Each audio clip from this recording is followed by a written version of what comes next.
Chẳng sắp mang ngày nay dừng đến 7 chấm nói trái 7 thống thống ấy cái thì muối topic sentence thì phí supporting sentences thì 7 concluding sentence này là dừng chập đám thì mà sao cũng đám tham mà vậy vậy là chung nét của xuân nọ ai tiêm hay nấy anh hùa thì mà sao hiện năm bây giờ anh ông Pi paragraph writing. Ok, ba nội luôn. On thì đã paragraph writing chỉ tu tới cái pra nơi bên ná cái được xây mà belong ấy nạn tìm buồn belong diploma chỉ tu tới diploma on sẽ pư paragraph writing miềnประมาณ ផ្នែក 3 ផ្នែក 3 parts okay okay hả miền màn phần này bay phần này ơn sao này tí mũi cái ơn topic sentence okay good job ơn như là tí phí supporting sentences okay ơn minh tí bấy concluding sentence okay anh lấy dân mơ lơ đã khiến dân từ và to tiết anh đây dân hỏi nữa mà sao đó okay cố xong xưa đi một tiết Mr. Chắn ạ bây giờ mỗi ná chia topic sentence là reading đấy hả đó student okay on thế rất anh mới na chia concluding sentence thầm ná in đó habit in conclusion đó habit okay còn đàn em mới na chia supporting sentences be first reading after studying okay be first reading rồi hold on after studying okay good anh ấy dừng còn là score sân tế ngày nay dừng châu đo merin thay tại mà đó anh ấy coi giờ mình chậm bạch phải đấy giờ còn score ti tăng về sân anh ấy cứ chia merin thay anh dục chặt đạm bật hai nữa rồi giờ ở tiếng tha khai bảy khai bốn về bạn đồng hoa đừng dừng chụp này của mình chụp tề anh ấy dừng riêng lùm ắt từ lỡ ấy topic sentence definition ấy cái definition mình này ok này vô mình này đi coi tệ tương cho môi nâng ca rồi dễ nơi topic sentence nhưng private máu definition nó cứ này vô mình này à lấy dân bờ này cái xưa tham ai vậy what is okay what is a topic sentence ta topic sentence cứ chia vậy màu đại máu a topic sentence is usually the first sentence of a paragraph anh tham ai ta nắng topic sentence chỉ tham đa này khả ná nơi khẳng lời cái được coi chiaประโยค đầm bông ní cả thà khăn it tell the main idea and guides the rest of the paragraph on the rest nên mình than là sao rồi có chấm này lơ nè the rest where bằng hai it tells the main idea về bằng hai cần rất សំខាន់ ឬក៏វាប្រាប់ពីគំនិតសំខាន់ហើយបង្ហាញទៅកាន់ផ្នែកផ្សេងៗនៃកថាខណ្ឌយើងប្រែអញ្ចឹងសិនមកចាំគូពយល់វាប្រាប់គំនិតសំខាន់ហើយនឹងបង្ហាញនៅផ្នែកផ្សេងៗឬក៏ផ្នែកដែលនៅសល់នៃកថាខណ្ឌអញ្ចឹងមានន័យថាកាលណាគេនិយាយពី topic sentence ទី1គឺវា first sentence ជាប្រយោគដំបូងគេហើយរឿងទី2វាបង្ហាញអំពីអីអូខេ main idea អញ្ចឹងមួយទៀតគឺវាបង្ហាញទៅរឿងខាងក្រោមដែលត្រូវសរសេរប៉ុន្តែអញ្ចឹងនៅក្នុង topic sentence កាលណាគេនិយាយពី topic sentence ហើយគេដឹងថាពេលដែលខាងក្រោមនោះនឹងត្រូវសរសេរអំពីអីខ្លះអានឹងឯងដែលគេហៅថា the rest of paragraph បន្តិចទៀតយើងមើលឧទាហរណ៍ឃើញទេអូនអានេះអានថា formula អូខេ formula វាមានទម្រង់របស់វាអញ្ចឹង កាលណាគេនិយាយពី topic sentence ស្មើនឹង topic plus controlling idea អូខេអញ្ចឹងន័យថា topic បូកជាមួយ controlling idea ស្មើនឹង topic sentence មានន័យថានៅក្នុង topic sentence ប្រយោគរបស់ topic sentence ទី1ត្រូវតែមាន topic ទី2វាត្រូវតែមានគំនិត control controlling idea នេះយើងអាចប្រែថាគំនិត control យើងប្រែមួយមកនេះយើងមើលអានេះគេដាក់ topic មានន័យថា what you are writing about អ្វីដែលអ្នកសរសេរអំពីឬក៏ថាតើអ្នកសរសេរអំពីអ្វីអានឹងគេហៅ topic ហើយ topic គឺអ្វីដែលយើងនឹងសរសេរអំពីវាដល់ពេល controlling idea your main idea about the topic មានន័យថាជាគំនិតសំខាន់ដែលនិយាយអំពី topic ហ្នឹងប្រធានណា topic ហ្នឹងប្រែប្រធានណាប្រធានបទណាអញ្ចឹងដល់ពេលគំនិតសំខាន់នេះគឺបង្ហាញអំពីប្រធានឬក៏ topic បន្តទៀត this tells the reader what you will say about the topic ឃើញទេមានន័យថាតកតងជាមួយនឹង controlling idea នេះគំនិត control នេះគឺជាអ្វីដែលយើងប្រាប់អ្នកអានឲ្យឃើញថាយើងនិយាយអំពីអីខ្លះតកតងជាមួយនឹងប្រធាននេះបន្តបានទេអញ្ចឹងដើម្បីងាយស្រួលយើងមកមើលអានេះយើងមកមើលឧទាហរណ៍អានេះអានថាម៉េចទៅ education idiot plays okay good a very important role in my life គេដាក់ថា topic គឺ education អញ្ចឹងប្រធានបទនេះនិយាយអំពីអីការអប់រំដល់ពេល plays a very important role in my life អានេះគេដាក់ថាជា controlling idea គឺជាគំនិត control កន្លែងពាក្យ plays a very important role in my life អញ្ចឹងប្រែថាម៉េចដើរតួនាទីយ៉ាងសំខាន់នៅក្នុងជីវិតរបស់ខ្ញុំអញ្ចឹងប្រធានយើងពីអីមិញ education គឺការអប់រំនឹងការអប់រំវាយ៉ាងម៉េចគឺវាដើរតួយ៉ាងសំខាន់នៅក្នុងជីវិតរបស់ខ្ញុំអញ្ចឹងយល់បានទេអញ្ចឹងនៅក្នុងនេះយើងដឹងថាបើយើងដាក់តែ education ទេវាជាប្រធានហើយជាប្រធានបទមួយហើយប៉ុន្តែយើងយល់បាននៅថា education ថាសរសេរអំពីអីតែទល់បង្ហាញថា education ហ្នឹងអាម៉េច education ហ្នឹងដើរតួនាទីយ៉ាងសំខាន់នៅក្នុងជីវិតរបស់ខ្ញុំអូខេណាឥឡូវហ្នឹងណាប្រយោគបែបនេះយើងសរសេរទៅតាមប្រធានរបស់គេប្រធានខ្លះគេឲ្យយើងសរសេរឧទាហរណ៍ថាទៅជាការផ្សេង past simple past perfect អីចឹងទៅប៉ុន្តែបើយើងមើលទៅលើប្រយោគនេះកាលអី present អូខេ present simple យើងមើលឃើញណាថា present simple យើងឃើញពាក្យ place នេះមានអីមែនទេឲ្យតែសុចចឹងគឺជា present simple អូខេឥឡូវយើងមើល number 2យើងអានទាំងអស់គ្នាមើល Reading books has many important benefits for students. Okay, good. Reading books has many important benefits for students. គេថាការអានសៀវភៅគឺមានអត្ថប្រយោជន៍ benefit ណាអត្ថប្រយោជន៍មានអត្ថប្រយោជន៍សំខាន់ជាច្រើនសម្រាប់សិស្សយើងមើល topic គឺគេដាក់ថាជា reading book អញ្ចឹងប្រធានបទនិយាយអំពីការអានសៀវភៅដល់ពេលការអានសៀវភៅនឹងអានវាយ៉ាងម៉េចគឺអានទៅមានអត្ថប្រយោជន៍ច្រើនសម្រាប់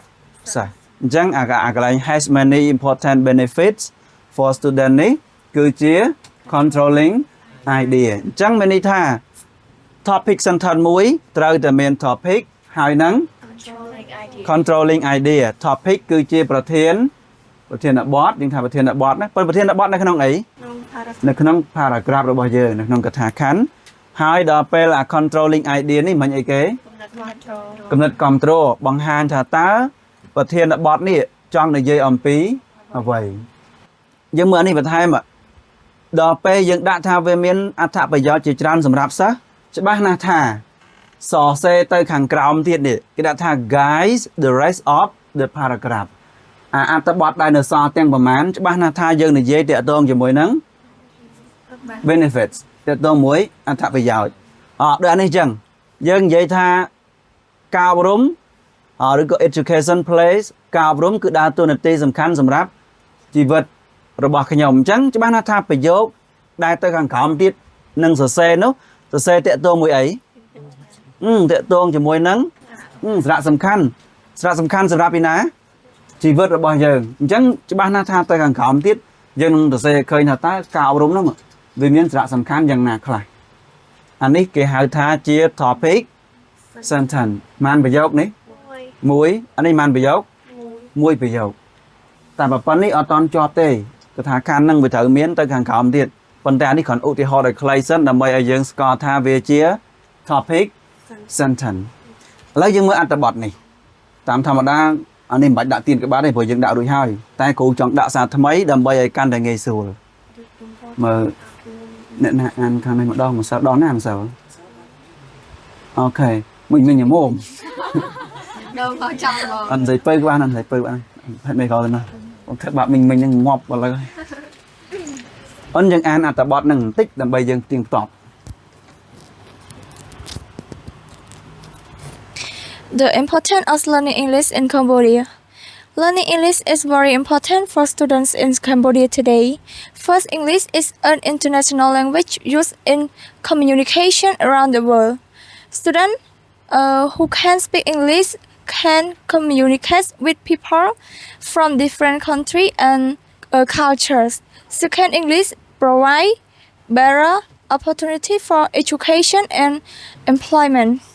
Many universities and companies require English skills, so students with good English can find better jobs. Moreover, English helps students access a wide range of information on the internet, including books,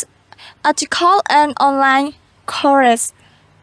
In conclusion, learning English is essential for Cambodian students because it improves communication,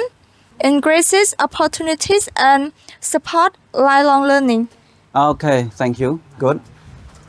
Lifelong long lại nữa. Mày lifelong tê. Lifelong. Nhưng mà thằng ở này mỗi ná trên topic sentence. Yeah. Learning English is very important for students in Cambodia today. Chẳng bà bà nắng ao cho một thá chia topic sentence. Nhưng mà tí tăng vía cứ nơi lời cây mày đấy.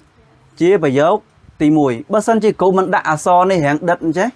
Còn nói thì dân mới đăng đấy. Thả năng về chia topic sentence. Bây giờ kết vì topic mùi na chia topic learning English. Mình thả bà thiên đã bắt để dân thử này giấy. Tiết tôn cho mùi nắng learning English. Rồi có ca sắc xá. Phía xa ông khá hỏi ca sắc xa nâng về ở mạch cứ về miền dạ sầm khán sầm rạp xá nơi Campuchia chẳng chứ ba na tha át tập bọt khẳng kráo dương nâng bằng hai nhà khơi là táo về sầm khán là mạch khá về đây một đoạn át tập bọt kráo dương nâng khơi là táo về sầm khán là mạch khá sầm khán là Việt Nam mình sầm rạp xá nơi Campuchia dương mơ thua cô ớt phải đấy anh xa dương thời chụp nơi mục và đòn tiết còn là bằng hai những topic sentence vấn đây dương mơ thua này tí mũi English is an international language về chia về giá on ra triệt đó PTP provides a better opportunity mình tha đó là cá hả nè mà edit mình thì bay vậy nè lại moreover ní tại tại mấy nắng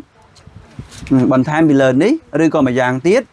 have student access wide range information internet mình tha nghe số trong ca pra internet rồi có nè xoay rốt ấy xây trong internet nè chẳng dương mơ tầng pi tầng bay cầm nát đài dương mơ thua mấy nè về tiện tôn chỉ môi nắng rồi có về cả chân một pi cá riêng về giá Angle nè bàn một pi cá learning English chẳng mình tha cả tha khan môi nắng mình tha pi lơ đo cảm đấy nó là tiện tôn nè tại đài đôi chân này dựng bộ từ này dùng mình đi cái tha khan để dân riêng nốt chứ đã tham bao giờ a paragraph is a group of related sentence discuss one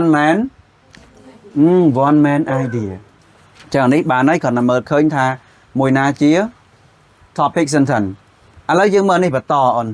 ថ្ងៃនេះគ្រូអ្នកអានចុះដោយសារបានលឿនបន្តិចអានេះ supporting sentences definition supporting sentences មានន័យថាគំនិតគ្រប់គ្រងបើយើងនិយាយពីសំណេរហៅថាជាតួ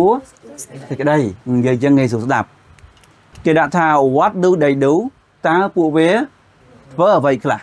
ឡូវយើងអានទាំងអស់គ្នាមើល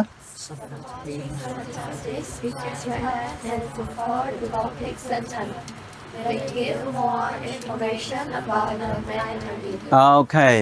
អញ្ចឹងគេថា supporting sentences គឺប្រយោគគ្រប់គ្រងហ្នឹងពន្យល់ហើយនឹងគ្រប់គ្រងទៅលើ topic sentence យើងរៀនបាញ់មែនទេពួកវានេះគឺការងាររបស់វាគឺធ្វើម៉េចនិយាយគ្រប់គ្រង topic sentence they give more information វាផ្ដល់ព័ត៌មានបន្ថែមទៅឲ្យគំនិតសំខាន់អាគំនិតសំខាន់យើងខាងលើហ្នឹងអាគំនិតសំខាន់នៅក្នុង topic sentence នេះគំនិតសំខាន់ហ្នឹងតកតងជាមួយនឹងCambodia មិញសារៈសំខាន់សម្រាប់សិស្សកម្ពុជាអូខេអានោះគេហៅថាគំនិតសំខាន់ហើយ supporting sentence នេះគេប្រើដើម្បីអីមិញដើម្បីពន្យល់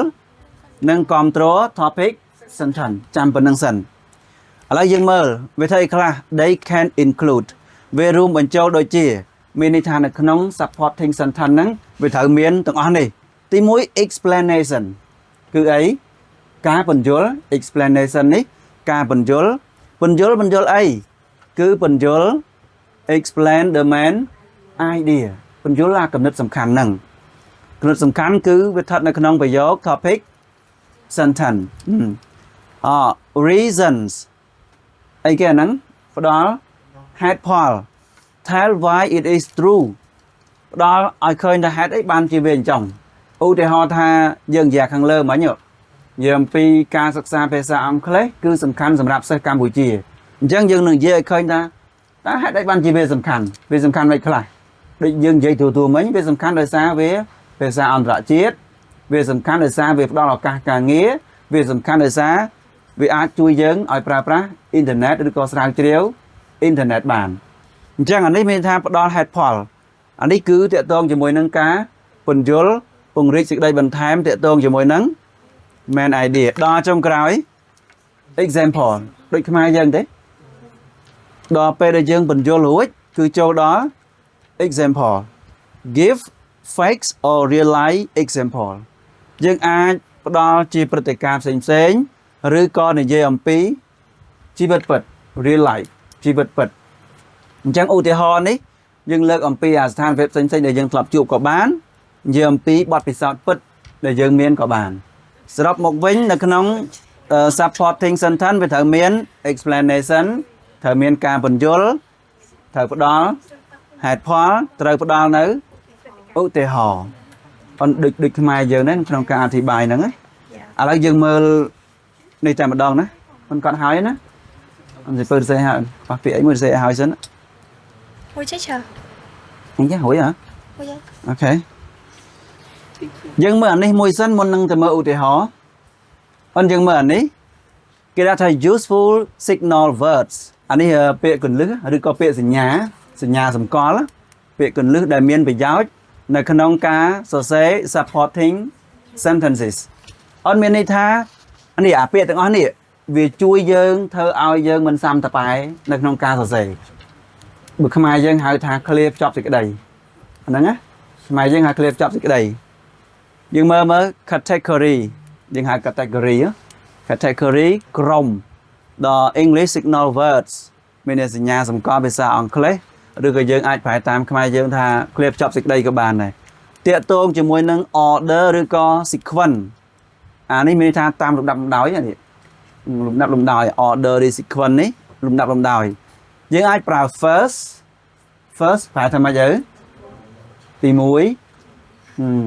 ឬក៏ដំបូង second ទី2ដល់ពេល next បន្ទាប់ then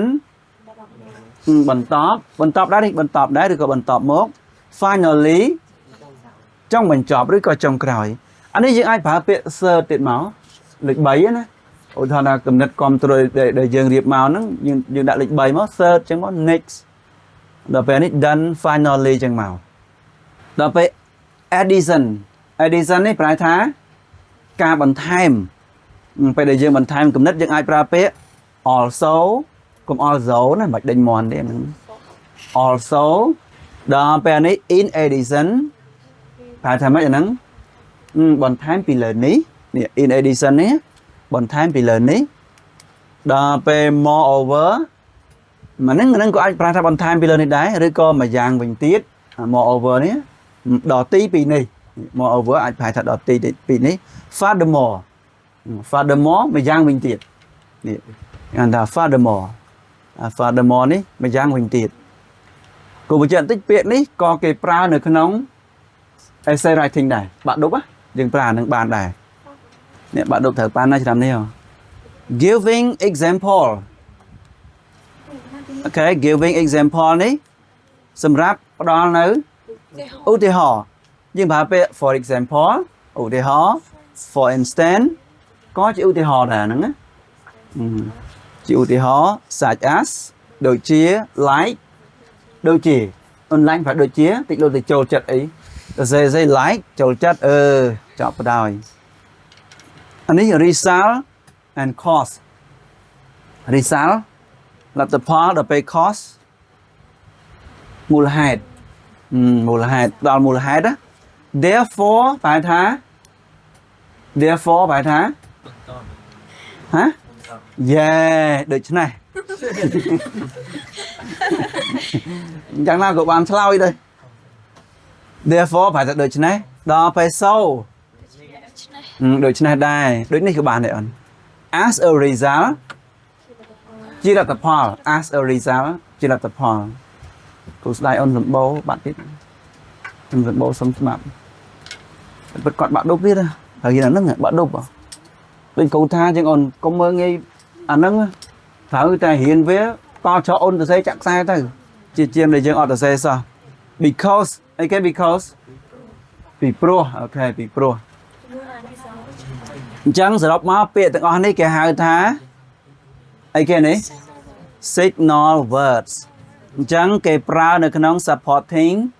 sentences អូខេអូនមើលហ្នឹងទៅទន្ទិញវាឲ្យចាំនេះអញ្ចឹងចេះ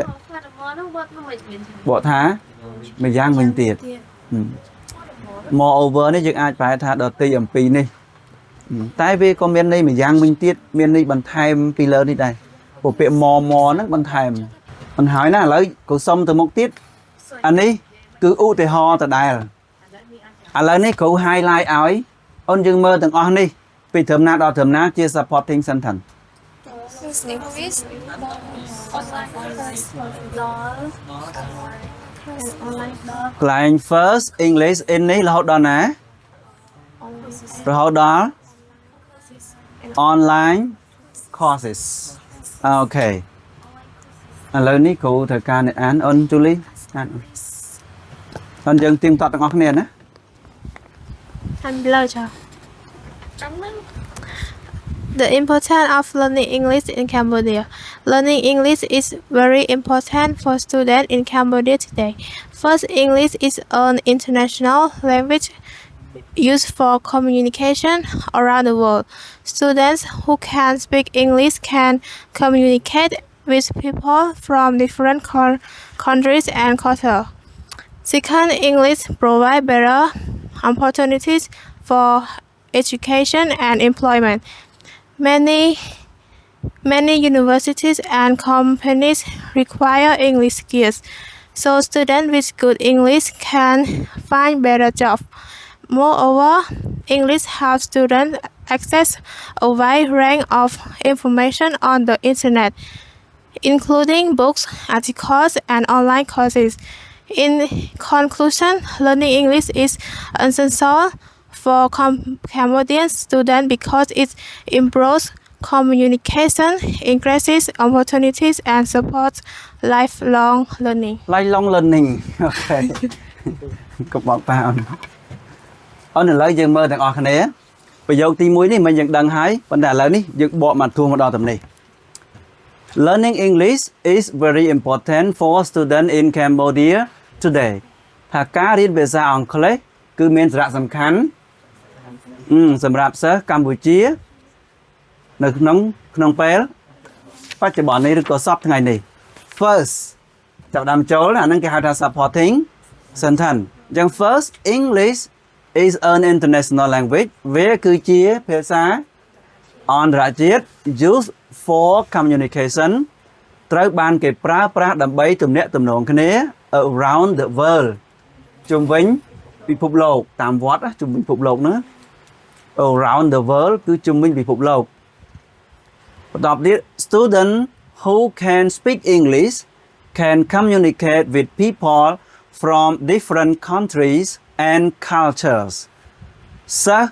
ដែលអាចនិយាយភាសាអង់គ្លេសគឺអាចទំនាក់ទំនងជាមួយនឹងមនុស្សដែលមកអំពីប្រទេសផ្សេងគ្នាឬក៏មនុស្សដែលមានវប្បធម៌ផ្សេងគ្នាឥឡូវយើងមើលអាប៉ុណ្្នឹងសិនប៉ុណ្្នេះអា term first រហូតដល់កន្លែង culture នេះយើងរាប់មើលមានប៉ុន្មានប្រយោគមានប៉ុន្មាន2ប្រយោគអញ្ចឹងនៅក្នុង supporting sentence មួយសរសេរត្រឹមតែ2ទៅ3ប្រយោគបានហើយដោយសារតែ paragraph មួយជាទូទៅសរសេរចន្លោះពីប៉ុន្មាន80ពាក្យទៅ100ពាក្យប៉ុន្តែអា2ប្រយោគដែលយើងលើកមកនេះសុទ្ធតែតាក់ទងជាមួយនឹង communication ប៉ុន្តែអញ្ចឹងដូចយើងរៀបចំគំនិតនៅក្នុងតែងសេចក្តីខ្មែរដែរបើអូនកំពុងតែនិយាយរឿង communication ត្រូវតែតាក់ទងជាមួយនឹង communication មកយើងមើល2ប្រយោគមកអាខាងលើនេះ communication around the world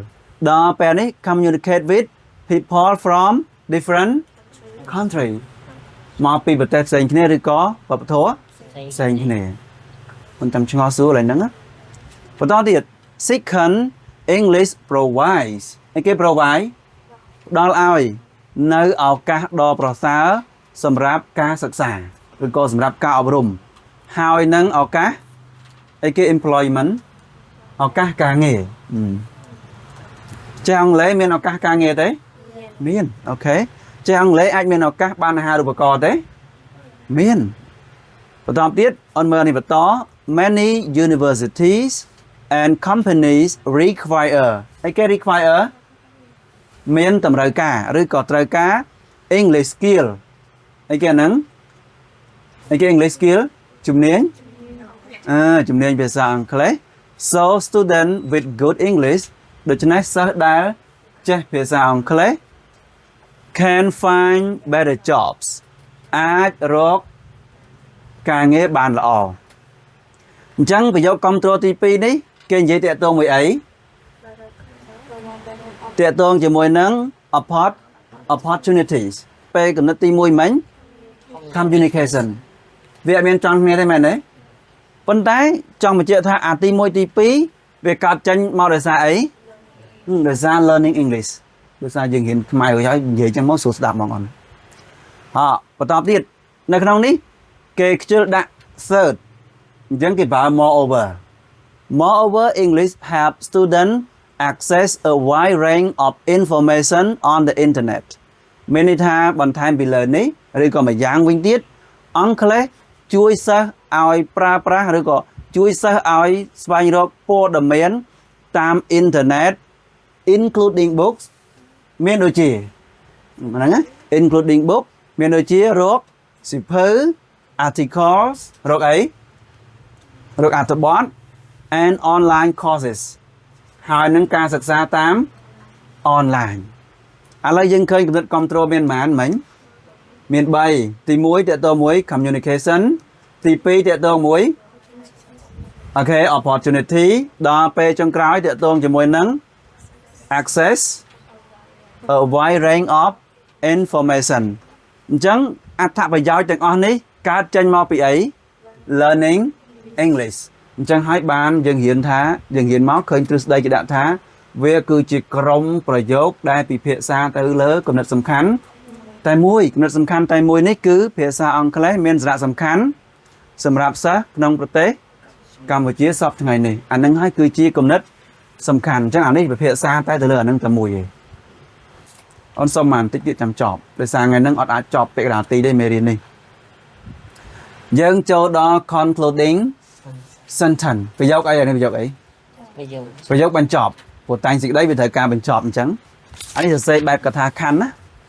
យើងមើលទាំងអស់គ្នាហ្មង What is a concluding sentence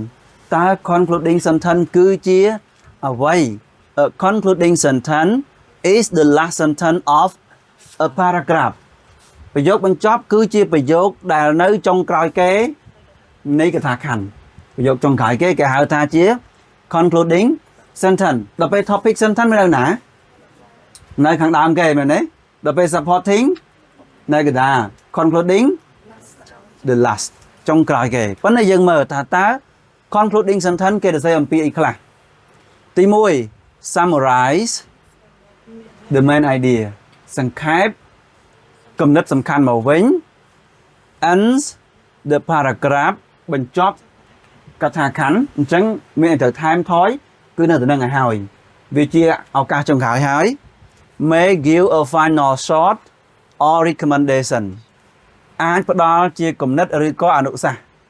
ឬក៏យោបល់ recommendation ហ្នឹងការផ្ដល់យោបល់ផ្សេងៗដូចខ្មែរយើងតាកតទៅមួយអីអាហ្នឹងអាកន្លែងយេមកតាកតខ្លួនមែនទេនេះអាកន្លែង short ហើយនឹង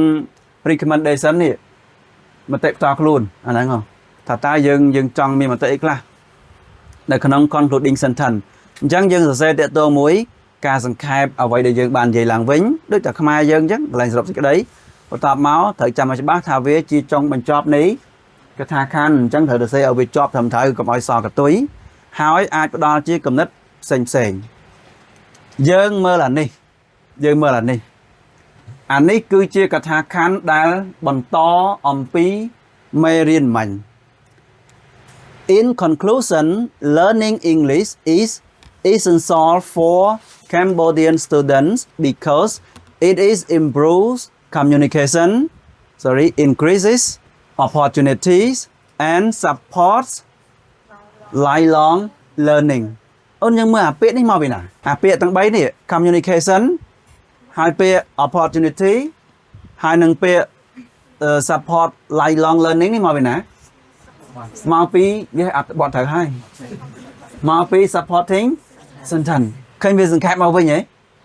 ហើយសំខាន់នេះវាសង្ខេបអាគណិតសំខាន់នេះក្នុងប្រយោគដើមគេប្រើពាក្យ important មែនទេប៉ុន្តែដល់ពេលមកសង្ខេបអានេះគេប្រើពាក្យអី essential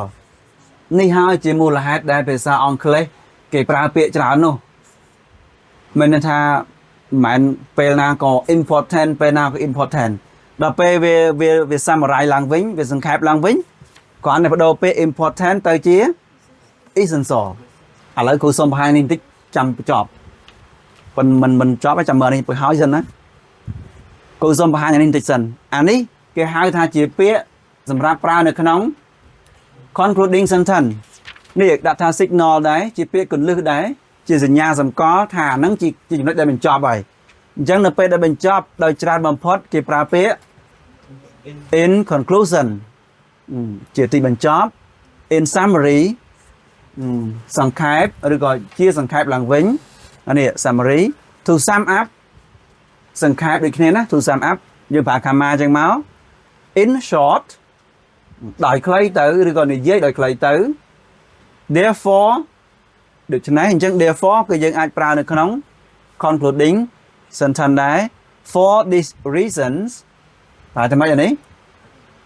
ដោយហេតុផលទាំងនេះហេតុផលទាំងនេះណាហេតុផលដែលយើងនិយាយរួចហើយនៅក្នុង supporting sentence ឥឡូវទៅសេវិញបន្តិចមកអូនណាដែលអត់ទេសេបន្តិចឥឡូវយើងមើលអានេះបញ្ចប់អានេះគឺជាកថាខណ្ឌដែលយើងមើលមិញឥឡូវគ្រូមិនបាច់អានឥឡូវទេយើងនិយាយជាខ្មែរសុទ្ធហើយយើងមកមើលអានេះវិញអញ្ចឹងខាងលើនេះមកប្រយោគនេះរំលឹកមកវិញថាវាជា topic sentence ដល់ពេលចាប់ពី first English នេះរហូតដល់ online courses អានឹងហៅថា supporting sentences okay good ប្រយោគចុងក្រោយនេះឯងដែលគេហៅថាជា concluding sentence concluding sentence យើងឃើញថាទី1វាប្រើដោយពាក្យ in conclusion ទី2វាជាប្រយោគចុងក្រោយគេប៉ុន្តែនេះអញ្ចឹងវាជាប្រយោគចុងក្រោយគេ កន្លែងខ្លះប្រយោគចុងក្រោយនេះក៏គេអាចទៅសេបាន2ប្រយោគឯដែរអត់អីទេអាហ្នឹងតែដោយច្រើនទៅសេតែមួយទៅសម្រាប់ paragraph អញ្ចឹងបើសិនជាឃើញគេទៅសេ2អីគាត់ខុសដែរដោយសារមួយគេ summarize គេសង្ខេបអាមួយប្រយោគទៀតគេផ្ដល់មតិយោបល់ប៉ុន្តែវាត្រូវតែផ្ដើមដោយពាក្យ conclusion អាហ្នឹងជាសញ្ញាហ្មងគេដាក់ថា signal ជាសញ្ញាឥឡូវយើងមើល in conclusion learning English is essential for Cambodian students because it improves communication, increases opportunities and supports lifelong learning ជាទីបញ្ចប់ការរៀនភាសាអង់គ្លេសគឺមានសារៈសំខាន់សម្រាប់សិស្សកម្ពុជាអាខាងលើនេះដាក់ថា for student in Cambodia អញ្ចឹងគេបំលែងពាក្យអានេះដាក់ថា Cambodian student ហើយនេះគេឲ្យ head poll ពីព្រោះវាបានផ្ដល់នៅវាធ្វើឲ្យភាសាឡើងនៅការទំនាក់ទំនង communication អានឹងចេញមកពីគំនិត control មិញហ៎ចេញមកហើយដល់ increases opportunity បង្កើនឱកាសហើយ support control នៅការសិក្សាបានវែងឆ្ងាយlong life learning ឬក៏ការសិក្សាពេញមួយជីវិតlifelong learning ការសិក្សាបានពេញមួយជីវិតឬក៏វែងឆ្ងាយអញ្ចឹងសរុបមកថ្ងៃនេះយើងរៀន3ចំណុចហើយ3ធំអីគេទី1 topic sentence ទី2 supporting sentences ទី3 concluding sentence បានយល់ខ្លះបន្តិចទេមើលទៅឲ្យតែបានយល់ខ្លះយ៉ាងល្អអត់ចូលលេងណា